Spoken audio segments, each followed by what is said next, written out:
Bismillahirrahmanirrahim. Assalamualaikum warahmatullahi wabarakatuh.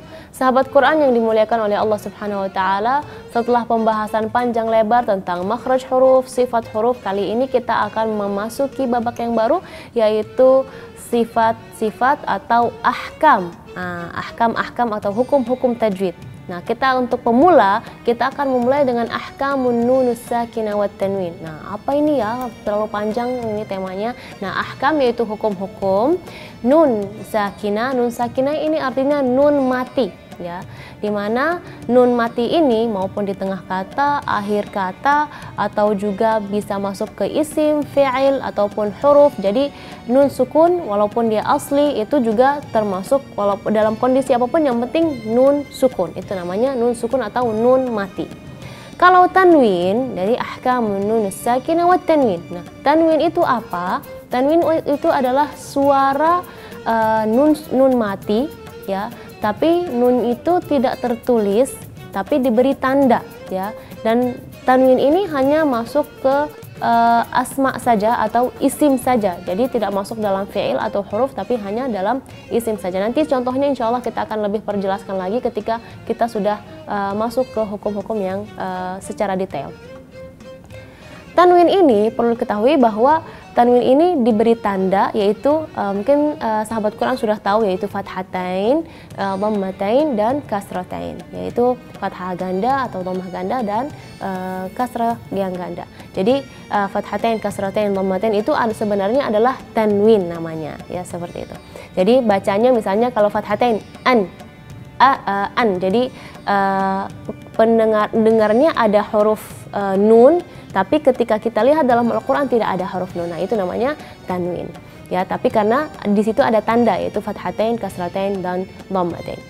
Ketika nun sukun dan tanwin ini ketemu 28 huruf hijaiyah, maka akan keluar dari situ akan ada 4 hukum, ya. Yaitu yang pertama ada namanya idhar halqi, yang kedua ada idgham, yang ketiga ada iqlab, yang keempat ada ikhfa. Nah, untuk pertemuan kali ini kita akan membahas tentang idhar. Arti idhar itu apa? Idhar itu adalah jelas, ya. Jadi ketika melafalkan huruf nun sukun atau tanwin yang bertemu dengan huruf-huruf idhar, maka suara nunnya jelas. Nah, kita fokus kita sekarang adalah di nun sukun dan tanwin, ya.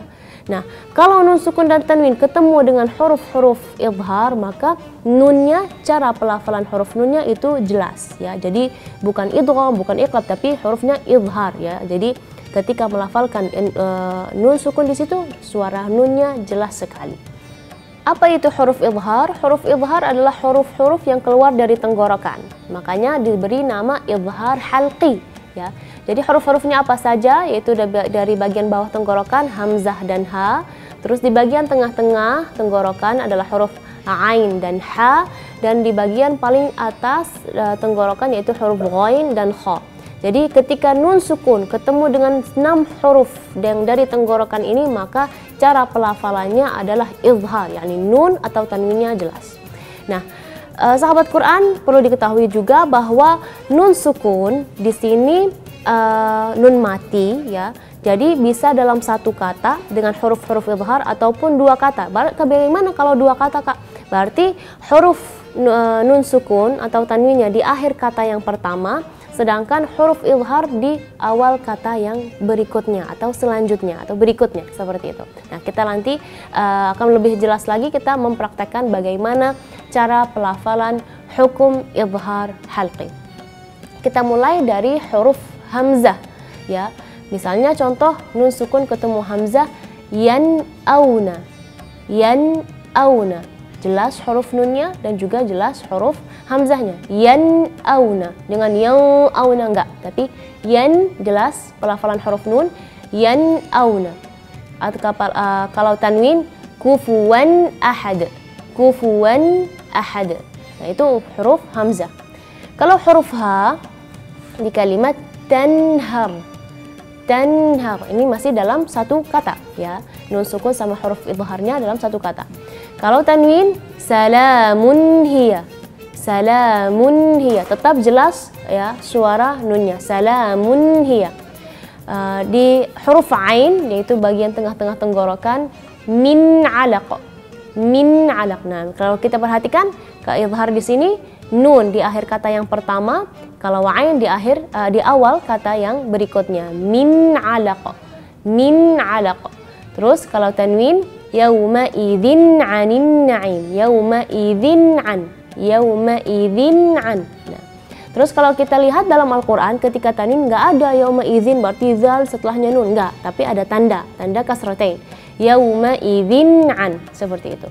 Terus kalau nun sukun atau tanwin ketemu dengan huruf ha, contohnya di kalimat wanhar, wanhar atau inhar, ya. Terus kalau tanwin naron hamiyah, naron hamiyah. Terus kalau huruf ghain yaitu di bagian paling atas tenggorokan, min ghislin, min ghislin, min ghislin. Kalau tanwin ajrun ghairu, ajrun ghairu. Ya, jangan ajrun ghairu, enggak, tapi ajrun ghairu. Karena ini sering keliru ya, karena ada yang mengira bahwa huruf ghain dari lidah, maka hurufnya idgham atau ikhfa. Itu salah. Karena di sini ghain huruf idhar. Ajrun ghairu.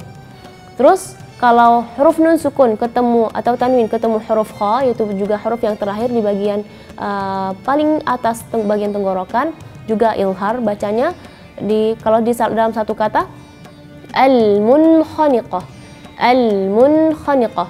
Terus kalau tanwin dzarratin khair, dzarratin khair, dzarratin khair. Jelas sekali suara huruf nunnya. Jadi sahabat Quran, mudah-mudahan dari pertemuan yang pertama tentang hukum nun sukun dan tanwin, bisa sahabat Quran bisa ketika membaca lebih mudah lagi, karena dari sinilah ini adalah basic bagaimana kita cara mudah untuk menghafal atau membaca Al-Quran. Semoga sahabat Quran semua dimudahkan oleh Allah Subhanahu wa taala. Wassalamualaikum warahmatullahi wabarakatuh.